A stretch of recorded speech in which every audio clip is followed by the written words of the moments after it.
le cinéma c'est un métier à part entière. C'est pas, on n'arrive pas au cinéma parce qu'on n'a rien à faire dans la vie. On n'arrive pas au cinéma parce qu'on est cancre. On n'arrive pas au cinéma parce que on a fait les études que ça n'a pas marché. Finalement, on va au cinéma. Non, on va au cinéma par passion. On va au cinéma parce que c'est un métier noble. On va au cinéma parce qu'on veut exprimer la dimension artistique qu'on a en soi. Donc merci de faire la promotion du cinéma. Et puis j'espère que bientôt, on ne va plus demander à quelqu'un qui fait du cinéma, ok, à part le cinéma, là, tu fais quoi dans la vie? Non, on fait le cinéma. Et puis on est fiers de le faire. Et action! Je suis Franck Bley, producteur, réalisateur, acteur de cinéma. Et puis voilà. Principalement, j'essaie de satisfaire le téléspectateur. Principalement.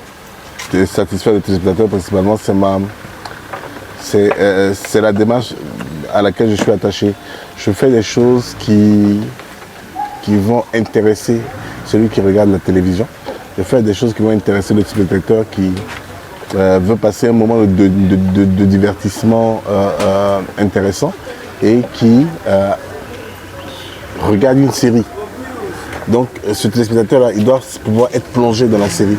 Donc je veille à ce que tous les codes qui peuvent faire en sorte que le téléspectateur oublie même qu'il est devant une télé et puis soit connecté, soit présent pendant que je réalise. 5 tablettes magie.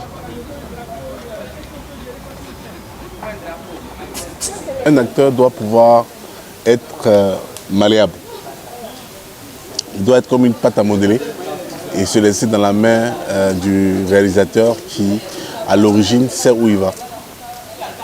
Donc si un acteur n'est pas comme une pâte à modeler et qu'il veut faire ce que lui-même il décide de faire, c'est sûr qu'il y aura un clash.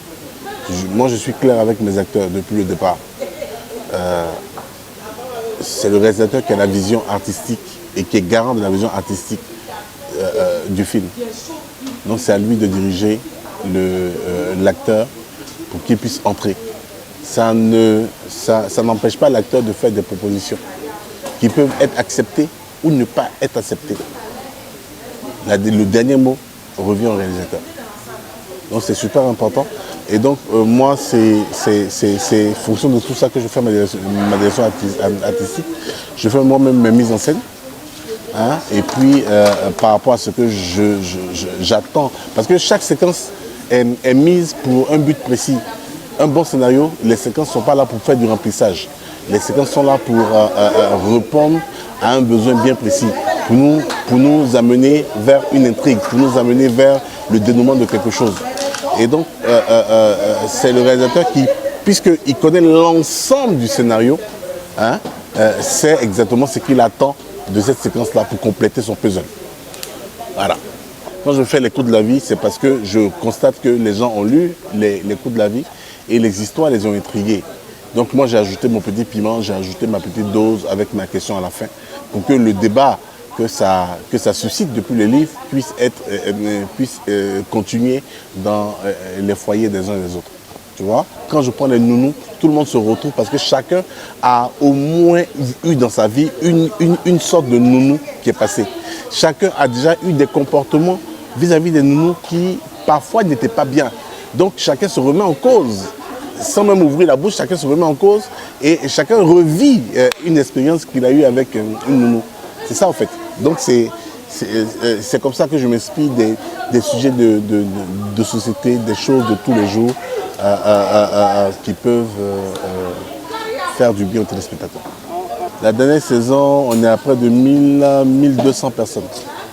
Quand je parle de 1200 personnes, je parle des techniciens, je parle de tous les acteurs qui viennent, je parle de tous les seconds rôles, les figurants et consorts, hein, parce que c'est 150 épisodes et chaque histoire a ses acteurs.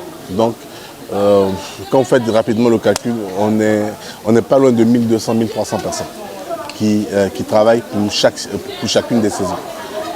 En termes financiers, je peux vous dire que c'est des centaines de millions.